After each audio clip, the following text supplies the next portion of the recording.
There's 4 secrets to speed that ignore genetics. I'm going to give you these 4 right now. And the first one is proper arm swing. Arms control the rhythm and the power. Now, a lot of kids, they swing their arms out. And when they swing their arms out, what's going to happen is their shoulders are going to start to turn. And when their shoulders start to turn, they start taking steps out. This right here is going to be the very first thing that they need to work on so they stop leaking power. All right? They stop leaking energy. All right? They need to conserve that energy. So we need to get rid of the wasted movements, because the wasted movements are going to slow them down. And the reason why it slows them down, again, what we talked about, is they're going to use more of that energy that they have built up to literally just swing their arms. And they're using wasted movements. Those wasted movements are going to take away from the power. So we lessen the wasted movements. Their power to actually move their body goes down, and now they can use that extra energy to put into the race, or put into the sprint, or put into the distance that they're going, right? So even if you're a baseball player and you're going from home to first base, you use a lot of energy if your arms are swinging crazy like this. You're doing all of this. That's too much, all right? We need to conserve that energy by using the correct arm swing, all right? Now, number 2 is the proper body position. A lot of kids, when they run, they are leaning forward the entire time that they run. And when they lean forward the entire time that they run, then they're not able to get to the next gear. Every kid has that next gear. Every kid, every person, regardless of whether they were born with fast twitch muscles or born with slow twitch muscles, they have the second level of speed. And they can get to it if they come out of that leaning forward the entire time. Now, leaning forward when you first start, I'm talking about a heavy lean. I'm not talking about slight lean forward. I'm talking about a heavy lean forward trying to go faster, all right, where all of their legs are behind them. It's okay when you first start, within reason, within the mechanics of it. That's another topic. But it's okay when they first start. Then they need to come up out of that, right? So they can get max velocity. So if they ignore that, then you're going to have stumbling starts. Then you're not going to be able to get to their top speed. So there's a difference between acceleration speed and then top speed. You can accelerate fast, and then you got to stand up so you can get to the top speed. So the proper body position for them for sprinting is very important for them to hit that second level of speed, get into second gear, and start taking their speed to another level. I see this over and over and over and over with young athletes, and it pains me to see them. And I'm like, man, I'll see them running. I'm like, man, they need to stand up. And I see myself coaching. I'm always coaching, even when I'm watching sports, watching kids sports, basketball. I'm watching my son's football team, and I'm like, man, that kid needs to stand up. Or I'm watching TV. I'm like, oh, they need to stand up. Oh, they need to do this. They need to fix their arm swing, right? I'm doing that. I'm like, ooh, they run so bad. If they just fix the way that they run, man, they would be so much faster. It is mind-boggling how much faster they would be. And this is the foundation of it. If we fix this, they immediately get faster. And then the crazy part is this doesn't even work on the fast, slow twitch muscles. It just literally helps them create the better power output so that they can go faster. And then we start working on the fast twitch muscles. And that's kind of what you guys are doing when you're doing your lifting, when you're doing your sleds, and you're doing your uphill runs, and you're doing your cone drills, and all of the things that you learned. That stuff is kind of working on the fast twitch muscle. Now, it's not just limited to that. It's not just something you can just say, oh, we're just going to do uphill runs. That's going to be the thing. That will help, but there's some other things that you have to do, and we don't have time to get into that. But those are things that I know that we've been studying, that we've been doing for the last 16 years. And if you want to fix that, then there's a link down below in the description for my Virtual Speed Accelerator Program. You can apply to that. We don't take everybody. We take a select few of people because we want the people who are actually the kids that are going to actually come in, that's going to actually do the work. And these kids, they get faster in 2 weeks, 3 weeks. And we're talking about seconds. And in shorter distance, we're talking about tenths of seconds in shorter distance, 5 and 6 tenths of seconds in 2 weeks, 3 weeks. That's huge. If you think we get 5 tenths of a second from someone running a 40-yard dash, That's literally going from 5 flat to 4-5. You know? And these things actually happen. So I've got that down below in the link in the description, the Virtual Speed Accelerator Program. It's an amazing program. I advise you to jump in there and do the application for that. All right, brings me to number 3. The third secret is proper knee drive. With more high knees, you get more force into the ground. In case you don't know, let me break it down for you. If you want your kid to go faster, the more force that they can put into the ground, the faster they can go. All right? Why? Because of this thing called ground reaction force. That's why it's called that. It means whatever force you give the ground is going to give you that same force back in the opposite direction. And we'll get into that a little bit more when we get into the next one, the fourth secret. But just know for right now, if our knees come up high enough, we cover more ground, we use less effort, we're able to put more force into the ground. That is a recipe for speed. That's literally a recipe for speed. So if we have short strides when we're starting to run, it's going to be less explosive. We need that explosiveness to help push us through to go faster. All right, so that brings me to number 4, which is probably the most important one outside of the arm swing. All of them are important, but one of the ones that I get the most, this last one is the one that I typically get the most, is foot placement. Kids learning how to put their foot on the ground correctly. A lot of kids, they run flat-footed. They land with their foot flat. A lot of kids, they land with their heels first, and they're wondering why they're not faster.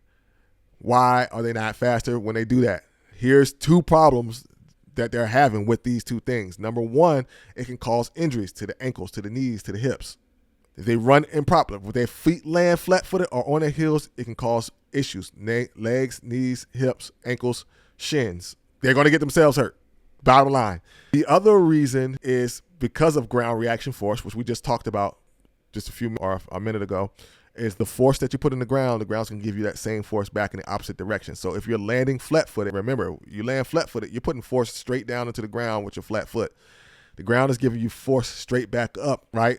Which doesn't help us if we're trying to go forward, right? It works for us if we're a jumper, right? If you're trying to jump, you want to put as much force into the ground as you can going down because you want the force to push you back up into the air, right? So the more force we put in the ground, the higher we can go as far as jumping. So that's one. If you land on their heels, they're putting force into the ground forward in front of them, and then the ground is giving them force back into their body. So you can't beat the forces of nature. We already know that. And so the more force you put in the ground going forward, the more force is going to push back into your body. And so now it's literally you're putting on the brakes every single time that they take a step. All right. So we don't want them to land flat-footed. We don't want them to land on their heels because this is going to literally slow them down with every single step is putting on the brakes. Right. We don't want that. And so what we need to do is we need to run efficiently. We need to put force into the ground going behind us. So now the ground forces them forward.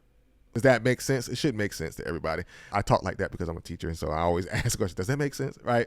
So I used to be a teacher, I should say. I'm still teaching. I'm just teaching in a different way. All right. So that's the thing. The reason why most kids land on their heels is because they are overstriding. That means they're putting too much. They're reaching out with their foot too far, and their foot is landing out in front of their body instead of up under their body, right up under the hip, supposed to. Again, these are things that we know that we can walk you through. We don't have time here on this podcast to go through all of that stuff, but those are the 4 things. All right, so let's go over those 4 things again. Let's recap.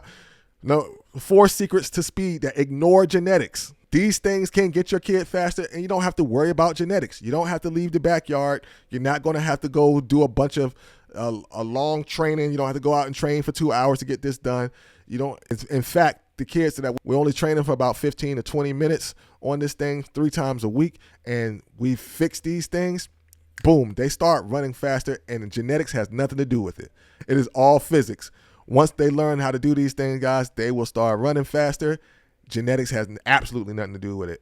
All right, they'll start running faster, and they will surprise even themselves, and they'll definitely surprise you. All right, so here's the transformation. All right, so here's the 4 things. 4 things. Number 1, proper arm swing. Number 2, proper body position. Number 3, proper knee drive. And then number 4, proper foot placement. Now, when you teach kids to run properly, the game will change for them. I was just saying, the game will change for them, all right? They gain speed without hours of extra training. They're going to build their confidence. That's the biggest thing. They're going to start building their confidence. They're going to get the confidence to go out and make more plays, right? They're going to get the confidence to go out and make more plays. It's going to increase their agility, and it's also going to increase their body coordination because, let's face it, if you don't know how to run properly, that means you're not using your body properly. So that means you are not coordinated. So once you learn how to run properly, you start to move your body properly, and now you are way more coordinated. And so now it's okay for you to start going out and doing all of the extra training, the sleds, all of those things, getting a football trainer or getting a basketball trainer or getting a tennis trainer or whatever, sport-specific trainers for after that. So speed, mechanics first, speed, then sport-specific trainers. I promise you guys, it will do wonders. All right. They're going to build confidence. They're going to build confidence in their coaches. That means they're going to get more playing time, making more plays. You're going to start seeing them winning more awards like MVP, Player of the Week, right?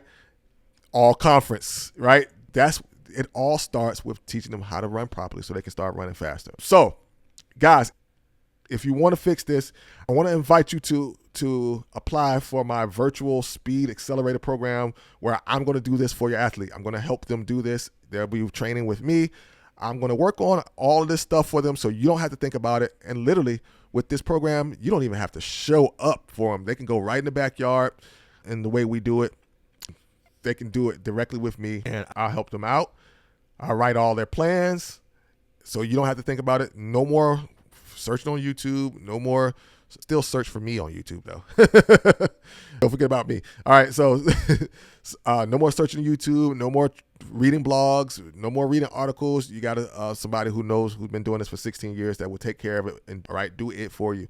So go down below in the description. There is a link to apply for the Virtual Speed Accelerator Program. Spots are limited, and I don't work with everybody. I only work with a select few because I want the serious athlete, parent who is serious about getting their kid to the next level. The kid wants to go to the next level. The kid is a self-starter. The kid loves to go out and train.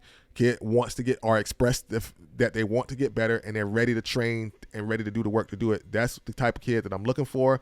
So when you do your application, you're going to get a call, and on the call, we're going to be asking you a few questions just to make sure that you guys are a good fit. And if you are a good fit, then boom, we offer you a chance to offer you a spot in the program. It's extremely limited, and we keep the number small so we can get to everybody. This is not a money grab for us. This is something for where we're actually here to help your child. We actually want to help your child, and we want to make sure that they get what they need so they can be successful in whatever they're trying to do as far as their sport is concerned. All right. So go down in the description, click the link, get in there. All right. So cool, guys. That is today's podcast. Man, I'm so glad you stuck around. So glad that you're here. Do all the things. If you're only watching us on YouTube, hit the like button, share the video. That's pretty much what I want you to do. You can subscribe, you can like, all that stuff. What I want you to do, I want you to just share this video with some more people and have them share it with more people, because when we get this information out there, then everybody wins. So with that being said, man, have an amazing day. Thank you for coming in. Remember that everything you do today affects your future. So remember tomorrow. I haven't said that in a long time. So remember tomorrow, and I will talk to you guys soon.